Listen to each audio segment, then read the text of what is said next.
প্ৰতিষ্ঠা সন্মানীয় ডক্টৰ হিমন্ত বিশ্ব শৰ্মা ডাঙৰীয়া। খবৰ কেনেকুৱা? সকলোৰে খবৰ ভাল?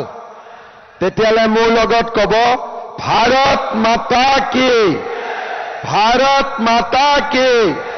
নৰেন্দ্ৰ মোদী, অমিত শ্বাহ, জেপি নাড্ডা, দিলীপ শইকীয়া, কোকৰাঝাৰৰ কাৰ্যকৰ্তা, বহুত বহুত ধন্যবাদ। মোৰ মাতটো আজি অকণমান ফাটি আছে, সেইকাৰণে অকণমান আপোনালোকে মোৰ লগত সহ্য কৰিব লাগিব, কিন্তু মই যিমান পাৰোঁ মই আপোনালোকক মোৰ মনৰ কথাখিনি ক'ব যত্ন কৰিম। আপোনালোক ধুনীয়াকৈ বহি লওক, ঠিক আছে? আমাৰ মাজত উপস্থিত নালাগে, চব কাৰ্যকৰ্তা গৰমত আছেতো, ময়ো গৰমতে থাকিব লাগে না। আমাৰ মাজত উপস্থিত ভাৰতীয় জনতা পাৰ্টিৰ সন্মানীয় সভাপতি দিলীপ শইকীয়া ডাঙৰীয়া, মন্ত্ৰী অশোক সিংঘাল ডাঙৰীয়া, ডিপ্লু ৰঞ্জন শৰ্মা ডাঙৰীয়া, আমাৰ জিলা সভাপতি গোসাঁই বসুমতাৰী ডাঙৰীয়া, বনেন্দ্ৰ মুছাহৰী ডাঙৰীয়া, অৰূপ দে ডাঙৰীয়া, সজল সিংহা ডাঙৰীয়া, ৰাজীৱ ব্ৰহ্ম ডাঙৰীয়া, অশ্বিনী ৰায় চৰকাৰ ডাঙৰীয়া, হৰেণ দেউৰী ডাঙৰীয়া, ভাৰতী দৈমাৰী ডাঙৰীয়ানী, বিভিন্ন MCLA সমষ্টিৰ পৰা অহা আমাৰ কাৰ্যকৰ্তাসকল, আই মাতৃসকল আৰু যুৱক যুৱতী বন্ধু বান্ধৱীসকল, মই কোকৰাঝাৰত বহুতবাৰ আহিছোঁ। দুৰ্গা পূজাত আহিছোঁ, বাথৌ সভাত আহিছোঁ, ব্ৰহ্ম সমাজৰ সভাত আহিছোঁ, শ্ৰীৰামপুৰ পৰ্বতজৰা সকলোতে মই গৈছোঁ। কিন্তু মই জীৱনতো ভাবা নাছিলোঁ যে বিজেপিৰ ইমান ডাঙৰ মিটিং হ'ব পাৰে বুলি। মই সদায় ভাবিছিলোঁ যে ৰাজহুৱা সভা হ'ব পাৰে, কিন্তু বিজেপিৰ ইমান ডাঙৰ সভা হ'ব নোৱাৰে। আজি মই সঁচাকৈয়ে কিমান আনন্দিত মই নিজে বুজাব নোৱাৰো। ইয়াত আপোনালোকে বিজেপিৰ বেনাৰত আহি আজি ইমান ডাঙৰ সভা কৰিছে, মোক লিষ্ট দিছে যে আমাৰ ইয়াত 10,000 কাৰ্যকৰ্তা আছে আৰু দিলীপ শইকীয়া ডাঙৰীয়াই আপোনালোকক এজন এজনকৈ থিয় হ'ব দিছে, সমষ্টি হিচাপত আপোনালোকে উঠিছে আৰু আপোনালোকে প্ৰমাণ কৰিছে যে বিজেপি কিমান শক্তিশালী। মই মাত্ৰ 4-5টা সমষ্টিক আকৌ এবাৰ উঠিব কম, গোটেইকেইটাক উঠিব ক'লে সময় লাগিব। আপোনালোকে ফকীৰা গামখিনি এবাৰ থিয় হৈ দিয়কচোন। বিজেপি জিকিবনে নাই এইবাৰ? পুৰা জিকিব, 100%। বঢ়িয়া। বনৰগাঁও জিকিবনে নাই? একদম জিকিব, 100% জিকিব। বঢ়িয়া। কচুগাঁও জিকিবনে নাই? একদম জিকিব। চালাকাটিৰ কি খবৰ? জিকিবনে নাই? চালাকাটি জিকিব। দতমা জিকিবনে নাই? একদম বডৌফাৰ জন্মভূমিৰ পৰা ইমান কাৰ্যকৰ্তা আহিছে, মোৰ লগত একেলগে কওক, বডৌফা উপেন্দ্ৰনাথ ব্ৰহ্ম জিন্দাবাদ, বডৌফা উপেন্দ্ৰনাথ ব্ৰহ্ম জিন্দাবাদ। বহুত বহুত ধন্যবাদ। বাকী গোটেইখিনি সমষ্টিৰ বিষয়ে যেতিয়া দিলীপ শইকীয়া ডাঙৰীয়াই থিয় হ'ব কৈছিলে, দেৱৰগাঁও একদম পিছফালে আছে, কিন্তু দেৱৰগাঁৱৰো বহুত আছে। আছেনে নাই? দেৱৰগাঁও আছেনে নাই পিছফালে? সেয়া হাত তুলি আছে। আমাৰ গোটেই ৰাইজক এটা কথা মই ক'ব খোজো যে আমাৰ BTRৰ ইলেকশ্যন আমি ছেপ্টেম্বৰ মাহত অনুষ্ঠিত কৰিম। দুৰ্গা পূজাৰ আগতে আমি BTRৰ ইলেকশ্যন সামৰণি মাৰিম। আগষ্ট মাহত ইলেকশ্যনৰ প্ৰচাৰ আৰম্ভ হ'ব আৰু ছেপ্টেম্বৰত আমি ইলেকশ্যন শেষ কৰিম। কিন্তু ছেপ্টেম্বৰত বিটিআৰ ইলেকশ্যন শেষ কৰি আপোনালোক বহি থাকিব নোৱাৰিব, কাৰণ আমাৰ লক্ষ্য বিটিআৰতো জিকিব লাগিব আৰু দিছপুৰতো আমি তৃতীয়বাৰৰ কাৰণে বিজেপিৰ চৰকাৰ গঠন কৰিব লাগিব। লাগিবনে নালাগে? সেইকাৰণে বেলেগ অঞ্চলৰ কাৰ্যকৰ্তাতকৈ বিটিআৰৰ কাৰ্যকৰ্তাৰ কষ্ট অলপ বেছি হ'ব। বাকী অঞ্চলত পঞ্চায়ত ইলেকশ্যন হ'ল, পঞ্চায়ত বিজেপি জিকিলে, শেষ হ'ল। বিটিআৰত আমি ছেপ্টেম্বৰলৈকে বিটিআৰ ইলেকশ্যনত ব্যস্ত থাকিম। পূজা বুলি আমি দুটামান দিন ৰেষ্ট ল'ম আৰু তাৰ পিছতেই আমি অসমৰ ইলেকশ্যনৰ কাৰণে সাজু হ'ম। বিটিআৰৰ কাৰ্যকৰ্তাসকলক মই অনুৰোধ কৰিম, আপোনালোকে আজিৰ পৰাই বিটিআৰ ইলেকশ্যনৰ বাবে সাজু হওক। মোক বহুতে সোধে যে আপোনালোকে কেইটাত ইলেকশ্যন খেলিব? আমি সিদ্ধান্ত নলওঁ, আপোনালোকে সিদ্ধান্ত ল'ব আমি কেইটাত ইলেকশ্যন খেলিম। কিন্তু আমি ইলেকশ্যন হাৰিবৰ কাৰণে নেখেলো, ইলেকশ্যন আমি জিকিবৰ কাৰণে খেলিম। ইলেকশ্যন আমি জিকিবৰ কাৰণে খেলিম। হাৰিবৰ কাৰণে খেলিম নে জিকিবৰ কাৰণে খেলিম? হাৰিবৰ কাৰণে খেলিম নে জিকিবৰ কাৰণে খেলিম? আমি যেতিয়া ইলেকশ্যন খেলিম, আমি জিকিবৰ কাৰণে ইলেকশ্যন খেলিম। মোক সাংবাদিকসকলে সোধে যে আপোনালোকে কাৰ এগেইনষ্টত ইলেকশ্যন খেলিব? আমি কাৰো বিৰুদ্ধে ইলেকশ্যন নেখেলো। আমি ইলেকশ্যন খেলিম বিটিআৰৰ বাবে, বিটিআৰৰ উন্নতিৰ বাবে, বিটিআৰৰ বিকাশৰ বাবে আৰু বিটিআৰৰ কল্যাণৰ বাবে। শ্ৰদ্ধাৰ ৰাইজ, আপোনালোকে মনত পেলাওক, নৰেন্দ্ৰ মোদী 2014 চনত ভাৰতৰ প্ৰধানমন্ত্ৰী হয়। তাৰ আগতে কংগ্ৰেছৰ দিনত বিটিআৰৰ পৰিৱেশ কি আছিল? এটা দিনো পাৰ হৈ নগৈছিল যিটো দিনা কোকৰাঝাৰৰ ৰাইজে বন্দুকৰ শব্দ শুনা নাছিল। এটা দিন নাছিল যিদিনা কোকৰাঝাৰৰ ৰাইজে বোমৰ ধামাকা শুনা নাছিল। এটা দিন নাছিল যিদিনাখন কোকৰাঝাৰৰ ৰাইজে ভয়ত নিজৰ জীৱন পাৰ কৰিবলগীয়া হোৱা নাছিল। আজি দীঘলীয়া সময়ত কংগ্ৰেছৰ শাসনকালত কিমান আমাৰ মাৰ বুকু খুদা হ'ল, কিমানজন মহিলা বিধৱা হ'ল, কিমান মাতৃৰ বুকু খুদা হ'ল। 2014 চনত নৰেন্দ্ৰ মোদী ভাৰতৰ প্ৰধানমন্ত্ৰী হ'ল। লাহে লাহে বিটিআৰত শান্তিৰ কাম চৰকাৰে আৰম্ভ কৰিলে। 2020 চনত বিটিআৰ চুক্তি স্বাক্ষৰিত হ'ল। কোভিড আহিলে।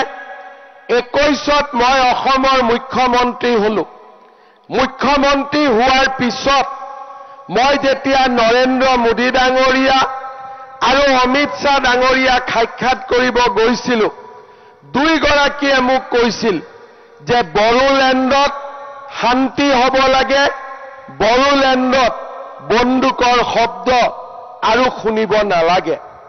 মই আজি গৌৰৱ কৰিব পাৰোঁ, 4 বছৰ 4 মাহ অসমৰ মুখ্যমন্ত্ৰী হিচাপে মই পাৰ কৰিলো আৰু এই 4 বছৰত আমি এবাৰৰ বাবেও বড়োলেণ্ডত বন্দুকৰ শব্দ শুনা নাই, বোমৰ ধামাকা শুনা নাই। আজি বড়োলেণ্ড শান্তিৰ এক নতুন স্বৰ্গভূমিলৈ ৰূপান্তৰিত হৈছে। বড়োলেণ্ডৰ মানুহে কি বিচাৰিছিলে? যে এখন দিল্লীত চৰকাৰ আহক, দিছপুৰত চৰকাৰ আহক, যিখন চৰকাৰে আমাৰ জীৱনৰ নিৰাপত্তা দিব পাৰে, যিখন চৰকাৰে আমাক সকলোকে মিলা মিছাৰে ৰাখিব পাৰে, যিখন চৰকাৰে বড়োলেণ্ডবাসীক একতাৰ মহামন্ত্ৰৰে আজি একেলগে সমন্বয়ৰ শাকো নিৰ্মাণ কৰিব পাৰে। আপোনালোকে মনত পেলাব, মোৰ আগত যিমান অসমত মুখ্যমন্ত্ৰী আছিল, তেওঁলোক কিমানবাৰ বড়োলেণ্ডলৈ আহিছিল মই নাজানো, কিন্তু যোৱা 4.5 বছৰত মই 200 বাৰতকৈও বেছি বড়োলেণ্ডলৈ আহিছো, যাতে আমাৰ বড়োলেণ্ডৰ সুৰক্ষা, বড়োলেণ্ডৰ প্ৰগতি আমি নিশ্চিত কৰিব পাৰো। আজি আমি সকলোৰে লগত কথা পাতিছো। NDFBৰ লৰাই বন্দুক জমা দিছে, আপচুৱে চৰকাৰৰ লগত সহযোগিতা কৰিছে। প্ৰতিটো জনগোষ্ঠীৰ ৰাইজে আজি বড়োলেণ্ডত শান্তি প্ৰতিষ্ঠাৰ কাৰণে কাম কৰিছে। যোৱা 4.5 বছৰত বড়োলেণ্ডলৈ আমি শান্তিৰ পৰিৱেশ উভতাই আনিলো।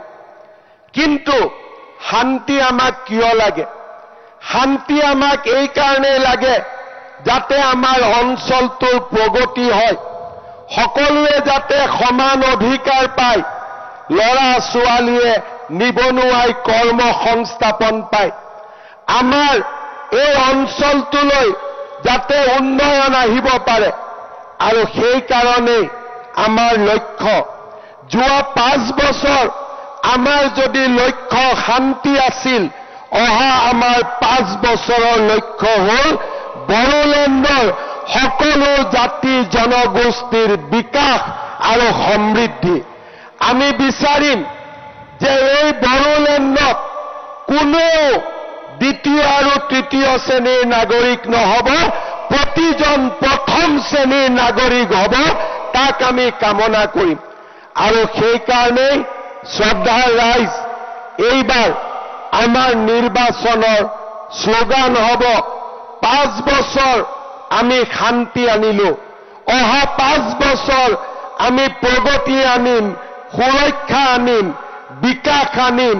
বড়োলেণ্ড অঞ্চলত আমি বিকাশৰ এক নতুন দ্বীপলৈ আমি ৰূপান্তৰ কৰিম। শ্ৰদ্ধাৰ ৰাইজ, আজি প্ৰধানমন্ত্ৰী নৰেন্দ্ৰ মোদী ডাঙৰীয়া, গৃহমন্ত্ৰী অমিত শ্বাহ ডাঙৰীয়াৰ নেতৃত্বত আমি এটাকৈ কাম কৰি গৈছো।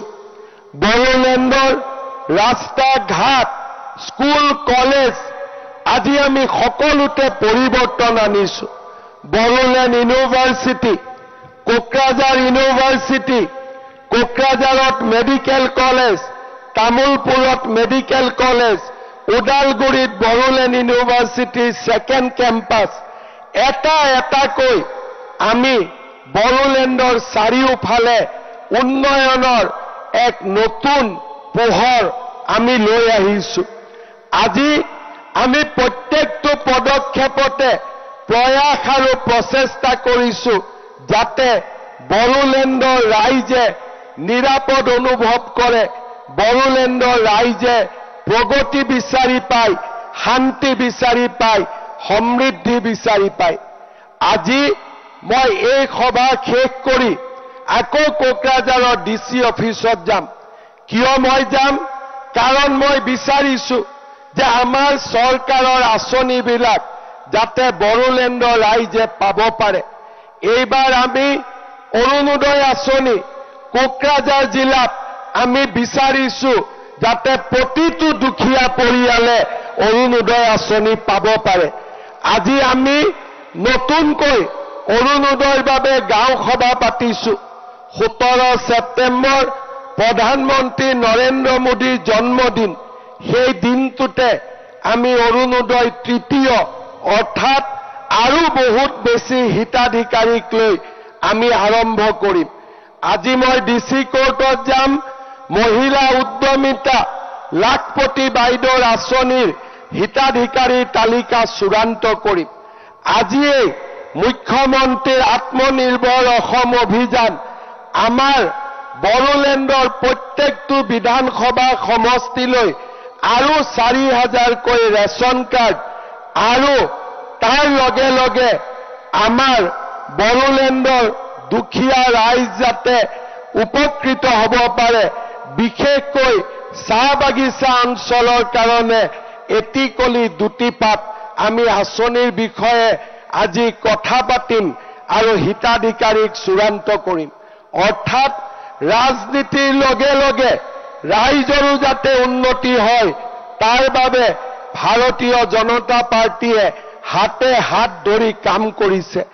আজি ভাৰতীয় জনতা পাৰ্টিয়ে বিটিআৰক অসমৰ আটাইতকৈ প্ৰগতিশীল অঞ্চল হিচাপে ৰূপান্তৰ কৰাৰ বাবে নিৰন্তৰ প্ৰচেষ্টা কৰিছে। আজি আমি আমাৰ চৰকাৰৰ দিনতেই আমি সকলো শ্ৰেণীক একেলগ কৰি বড়োলেণ্ডত যাতে কেতিয়াও আমি বন্দুকৰ শব্দ শুনা নাপাওঁ তাৰ বাবে আমি একত্ৰিতভাৱে কাম কৰিছো। মই আজি অত্যন্ত আনন্দিত যে যোৱা 5টা বছৰত আমি বড়োলেণ্ডত শান্তি প্ৰতিষ্ঠাৰ কাৰণে যি কাম কৰিছিলো আজি বড়োলেণ্ডবাসীয়ে তাৰ বাবে বিজেপিক আশীৰ্বাদ দিছে। যোৱা কেইদিনমান আগতে আমি ওদালগুৰিলৈ গৈছিলো, অভূতপূৰ্ব উৎসাহ। ওদালগুৰিৰ ৰাইজে মোক কৈছে যে বিজেপিয়ে যাতে ইলেকশ্যন খেলে আমি এইবাৰ বিজেপিক ভোট দিম। ওদালগুৰিৰ পিছত আমি তামুলপুৰলৈ গৈছিলো, তামুলপুৰৰ ৰাইজেও কৈছে বিজেপিয়ে ইলেকশ্যন খেলিব লাগে আমি বিজেপিক ভোট দিম। যোৱা পৰহি দিনা মই বাক্সা জালাহলৈকে গৈছিলো, হাজাৰ হাজাৰ কাৰ্যকৰ্তা একত্ৰিত হৈ আমাক কৈছিলে যে দাদা 5টা সিটত ইলেকশ্যন খেলক, বাক্সাত আমি 5টাতে আপোনালোকক জিকাই দিম। আৰু আজি কোকৰাঝাৰত 12টা সমষ্টিৰ ভিতৰতে আজি উৎসাহ উদ্দীপনা আমি নিজে দেখা পাইছো। 9 তাৰিখে মই আকৌ চিৰাঙলৈকে আহিম আৰু চিৰাঙৰ কাৰ্যকৰ্তাসকলকো সুধিম যে আমি নিৰ্বাচন খেলিম, আপোনালোকে কষ্ট কৰিবনে নাই। মোৰ বিশ্বাস এই 5খন জিলাতে আজি বিজেপিৰ কাৰ্যকৰ্তাসকল নিজে প্ৰস্তুত হৈছে যে আমি ইলেকশ্যন খেলিম, আমি ইলেকশ্যন জিকিম। এয়া হ'ল মোৰ প্ৰথম ভ্ৰমণ। ইয়াৰ পিছত 21 তাৰিখৰ পৰা মই প্ৰতিটো MCLA সমষ্টিলৈ যাম আৰু আপোনালোকক তাতো মই একেলগে লগ পাম। যাব লাগিবনে নাই? যাব লাগিবনে নাই? 21 তাৰিখৰ পৰা আমি দিনে 2টাকৈ MCLA সমষ্টিলৈ যাম যাতে বড়োলেণ্ডৰ ৰাইজে আমাক ক'ব পাৰে যে ছাৰ, দাদা, মামা, আমি ইলেকশ্যন হাৰিবৰ কাৰণে নেখেলো, আমি ইলেকশ্যন জিকিবৰ কাৰণে খেলিম। আৰু যি কেইটা সমষ্টিতে আমাৰ কাৰ্যকৰ্তাসকলে মোক ক'ব যে আমি জিকিবৰ কাৰণে ইলেকশ্যন খেলিম, তাতে আমি ইলেকশ্যন খেলিম। মই আজি আপোনালোকক কথা দিছো, হ'বনে নাই? আমি জিকিবৰ কাৰণে খেলিম নে হাৰিবৰ কাৰণে খেলিম? জিকিবৰ কাৰণে খেলিম নে হাৰিবৰ কাৰণে খেলিম? একদম আমাৰ উদ্দেশ্য আমি জিকিবৰ কাৰণে খেলিম। দিল্লীত বিজেপি, দিছপুৰ বিজেপি আৰু কোকৰাঝাৰতো যদি আমি বিজেপি জিকিব পাৰো, আমি অসমখনক BTCক আমি বহু দূৰ আগুৱাই লৈ যাব পাৰিম। শ্ৰদ্ধাৰ ৰাইজ, আমি কাৰো বিৰুদ্ধে নহয়। কোনোবাই কৈছে আপোনালোক UPPLৰ বিৰুদ্ধে নেকি? নহয়। আপোনালোক BPFৰ বিৰুদ্ধে নেকি? নহয়। নতুন পাৰ্টি হৈছে তেওঁলোকৰ বিৰুদ্ধে নেকি? নহয়। বোলে কংগ্ৰেছৰ বিৰুদ্ধে নেকি? কংগ্ৰেছ এতিয়া আছে ক'তনো? কংগ্ৰেছ পাকিস্তানতহে আছে, ভাৰতত আছে জানো? কংগ্ৰেছ ক'ত আছে? পাকিস্তানত আছে, বাংলাদেশত আছে, কংগ্ৰেছ ভাৰতত নায়েই। কংগ্ৰেছৰ সভাপতি আহি কি কয় যে আমাৰ দিনত মুখ্যমন্ত্ৰী BTCত নাহিছিলে, BTC ভাগে আছিলে, কোকৰাঝাৰত আছিলে আৰু আমি দিছপুৰত আছিলো, আৰু আমিও নাহো তেওঁলোকো নাযায়। মই আপোনালোকক ক'ব খোজো যে মই অসমৰ মুখ্যমন্ত্ৰী, কোকৰাঝাৰৰ ৰাইজেও মোক ভোট দিছে, বাক্সা, তামুলপুৰ, ওদালগুৰি ৰাইজেও ভোট দিছে। বিটিচিলৈ মুখ্যমন্ত্ৰী আহিব লাগে নে নালাগে? লাগে নে নালাগে? আৰু আমি বিচাৰো বড়োলেণ্ডৰ বিধায়কেও গৈ দিছপুৰ দখল কৰক, আমাৰ কোনো আপত্তি নাই। কিন্তু আমি এনেকুৱা ৰাস্তা নকৰো যে বিটিচিত বহি তোমালোকে খাই থাকা, দিছপুৰত আমি খাম, তোমালোকেও আমাৰ ফালে নাচাবা, আমিও তোমাৰ ফালে নাচাওঁ। এইটো ৰাজনীতি আমি বিশ্বাস নকৰো। আমাৰ কথা হ'ল বিটিচিটো নাখাবা, দিছপুৰতো নাখাবা, খালি বিটিচি ৰাইজে আঁচনি লাভ পাব লাগিব, অসমৰ ৰাইজে আঁচনি লাভ পাব লাগিব। আজি সেইকাৰণে আপোনালোকে দেখিছে চৰকাৰী চাকৰিত দুৰ্নীতি নাই, আঁচনিত দুৰ্নীতি নাই। আজি আমি এখন নতুন অসম আমি নিৰ্মাণ কৰিছো, পৰিশ্ৰম কৰিছো, দিনে ৰাতিয়ে ৰাইজৰ লগত থিয় হৈ ৰাইজৰ বাবে কাম কৰিবৰ বাবে আমি কষ্ট কৰিছো। উদ্দেশ্য এটাই, যাতে বিটিআৰত শান্তি হয়, বিটিআৰত প্ৰগতি হয়, বিটিআৰত উন্নতি হয়, আৰু আমাৰ অসমখন ভাৰতৰ ভিতৰতে এখন সৰ্বশ্ৰেষ্ঠ ৰাজ্যলৈ পৰিণত হয়। শ্ৰদ্ধাৰ ৰাইজ, যোৱা 4.5 বছৰ আমি চৰকাৰ চলোৱা নাই, আমি আপোনালোকৰ সৈতে লগ লাগি অসমৰ বিকাশৰ বাবে কাম কৰিছো, শান্তিৰ বাবে কাম কৰিছো। কংগ্ৰেছৰ দিনত আজি বিটিচিত কি নহৈছিলে? গোষ্ঠীগত সংঘৰ্ষ, সাম্প্ৰদায়িক সংঘৰ্ষ, কিন্তু বিজেপিৰ দিনত একো নাই, কাৰণ বিজেপিয়ে সকলো জাতিক সম অধিকাৰ দিছে, বিজেপিয়ে সকলোকে লগত লৈ কাম কৰিছে, আৰু বিজেপিয়ে বিটিচিৰ উন্নয়নৰ বাবে কাম কৰিছে। শ্ৰদ্ধাৰ ৰাইজ, আজি আমাৰ প্ৰথমবাৰৰ বাবে বিজেপিৰ কাৰ্যকৰ্তা সন্মিলন। ইয়াত যিসকল বুথ সভাপতি আহিছে, মই তেওঁলোকক অনুৰোধ কৰিম, আপোনালোকে অকণমান থিয় হৈ দিয়ক মোৰ কাৰণে। আমাৰ সকলো বুথ সভাপতি, সভানেত্ৰী অকণমান থিয় হৈ দিয়ক। বঢ়িয়া। এতিয়া আপোনালোকে মোৰ কথা শুনক। প্ৰতিটো বুথতে আমাৰ যদি সুন্দৰ কাৰ্যকৰ্তা নাথাকে, আমি ইলেকশ্যনত জিকিব নোৱাৰো। সেইকাৰণে প্ৰতিজন বুথ সভাপতিয়ে 21 জনীয়া এটা কাৰ্যকৰ্তা লিষ্ট এখন নিৰ্মাণ কৰিব, ফোন নম্বৰ দিব, নাম দিব, আৰু সেই তালিকাখন মই যেতিয়া আপোনালোকৰ সমষ্টিত আহিম, মোৰ হাতত আপোনালোকে তুলি দিব। তাৰ পিছত এই কাৰ্যকৰ্তাসকলক লৈ আমি বুথৰ সংগঠন আগবঢ়াই লৈ যাম। পাৰিম নে নোৱাৰিম? লিষ্ট ৰেডি থাকিব? 21 জনৰ লিষ্ট ৰেডি কৰিব লাগিব। পাৰিব নে নোৱাৰিব? ঠিক আছে, এতিয়া বহক আপোনালোকে। আমি বুথৰ পৰা সংগঠন শক্তিশালী কৰিব লাগিব। বুথত যদি 21 জনীয়া আমাৰ যদি কাৰ্যকৰ্তা আমি প্ৰস্তুত কৰিব পাৰো, তেতিয়াহ'লে নিৰ্বাচন বহুত বেছি আমাৰ সহজ হৈ যাব।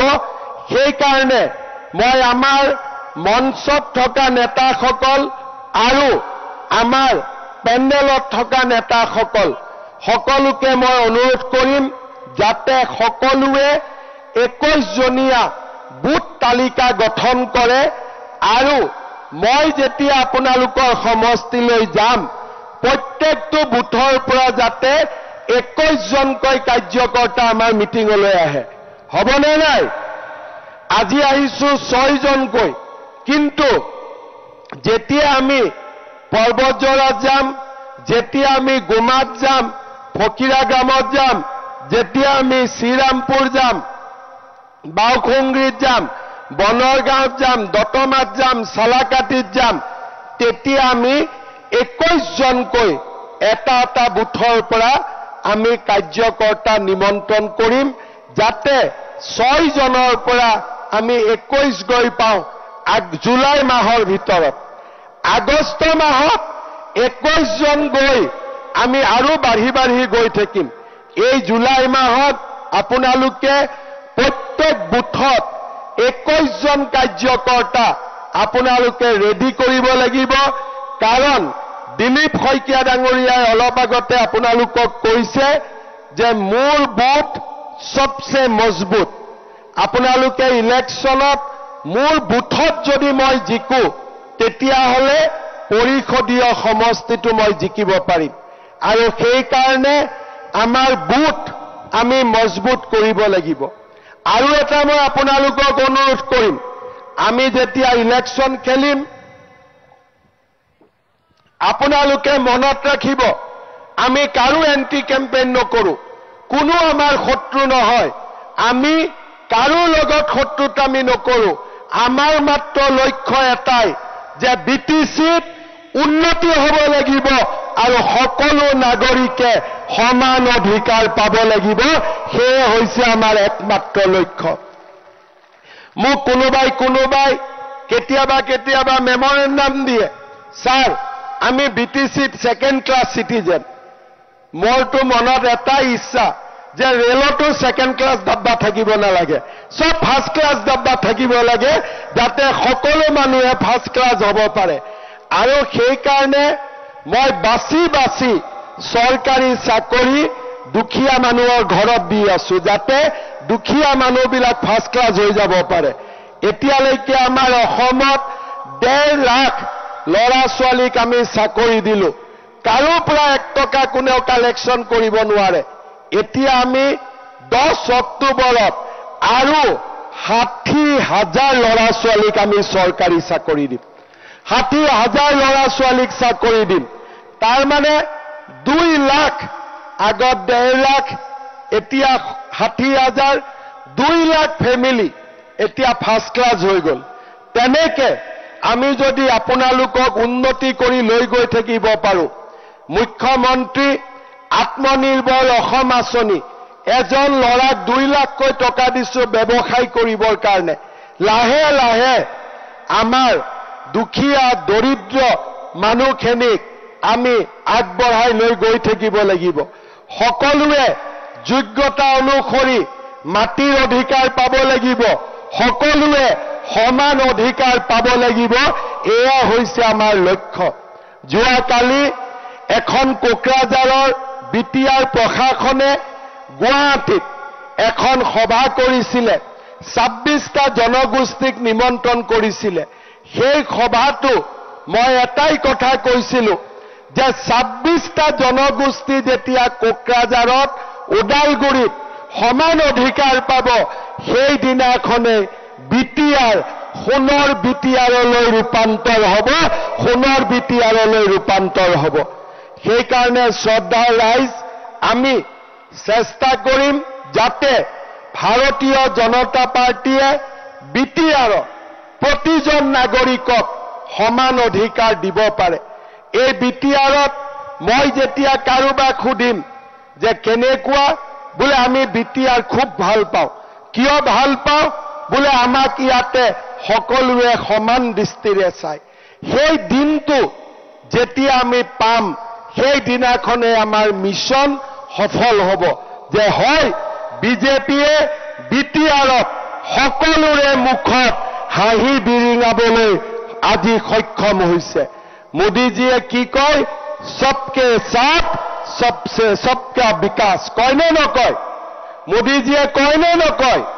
আৰু ঠিক তেনেধৰণে মোদীজীয়ে যেনেকে কয় সবকে সাথ সবকা বিকাশ, তেনেকৰে বিটিএডিটো আমি বিজেপি সবকা সাথ সবকা বিকাশ, এইটোৱে হৈছে আমাৰ বিটিচি, এইটোৱে হৈছে আমাৰ ভৱিষ্যতৰ বিটিআৰ।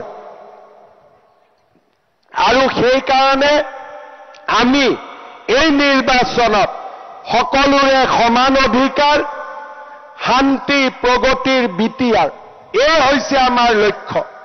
যে আমি সকলোকে লগত লৈ আগবাঢ়িম, সকলো জাতিক আমি উচিত মৰ্যাদা দিম, আমাৰ নিজৰ ভাষা সংস্কৃতিক আমি জীয়াই ৰাখিম। এই হৈছে আমাৰ লক্ষ্য। আৰু সেইকাৰণে আমি ইলেকশ্যন খেলিম। আজিৰ পৰা আপোনালোকে এইটো কথা নুসুধিব যে বিজেপিয়ে ইলেকশ্যন খেলিব নে নাই। বিজেপিয়ে ইলেকশ্যন খেলিবই, এয়া কনফাৰ্ম। আজিৰ কাৰ্যকৰ্তা সন্মিলনত আমি সকলোৱে সিদ্ধান্ত ললো যে আমি বিটিআৰত ইলেকশ্যন খেলিম। আৰু খেলিম মানে এনে নেখেলো, আমি জিকিবৰ কাৰণে খেলিম। হয়নে নহয়? অকল খেলিম নে লগত জিকিমো? অলপ সকলোৱে ডাঙৰ কৰি কওক, খেলিম নে জিকিম? পিছফালে কোৱা নাই খেলিম নে জিকিম, এইফালে কোৱা নাই খেলিম নে জিকিম। বঢ়িয়া। অকল খেলিম খেলিম সুধি নাথাকিব, জিকিম জিকিম সুধিব। চবে মোক সোধে দাদা খেলিম নে নাই? আৰে বেটা এইটো খুব জিকিম নে নাই? খেলিতো লাভ নাই যদি নিজিকো, হয়নে নহয়? গোলকিপাৰে গোল পোষ্টত কিয় বহি থাকে? বলটো ৰখাবৰ কাৰণেহে, গোল খাবৰ কাৰণে নহয়। গতিকে আমি হাৰিবৰ কাৰণে ইলেকশ্যন নেখেলো, আমি জিকিবৰ কাৰণে ইলেকশ্যন খেলিম। হ'ব? ৰেডি চব? জিকিবৰ কাৰণে খেলিম নে হাৰিবৰ কাৰণে খেলিম? পাক্কা? চা লিষ্টখন দে, মই এবাৰ ভাল কৰি সুধিব লাগিব। বনগাঁও জিকিবৰ কাৰণে খেলিম নে হাৰিবৰ কাৰণে? দতমা জিকিবৰ কাৰণে খেলিম নে হাৰিবৰ কাৰণে? পাক্কা? পৰ্বতজৰা জিকিবৰ কাৰণে নে হাৰিবৰ কাৰণে? বঢ়িয়া। গুমা জিকিবৰ কাৰণে নে হাৰিবৰ কাৰণে? বঢ়িয়া। শ্ৰীৰামপুৰ জিকিবৰ কাৰণে নে হাৰিবৰ কাৰণে? জামদুৱাৰ জিকিবৰ কাৰণে নে হাৰিবৰ কাৰণে? চৰাইবিল জিকিব নে হাৰিবৰ কাৰণে? গোসাইগাঁও জিকিবৰ কাৰণে নে হাৰিবৰ কাৰণে? বঢ়িয়া। কচুগাঁও জিকিব নে হাৰিবৰ কাৰণে? বঢ়িয়া।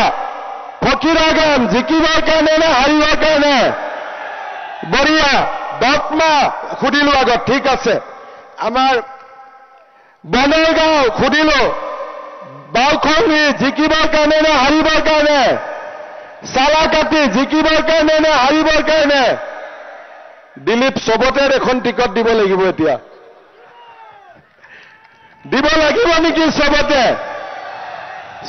লাগিব, চবতে লাগিব। ঠিক আছে। 21 তাৰিখৰ পৰা যেতিয়া আমি প্ৰত্যেকটো সমষ্টিত যাম, তেতিয়া আপোনালোকক আমি আৰু এবাৰ ফাইনেল সুধিম যে আমি ৰেডি নে ৰেডি নাই।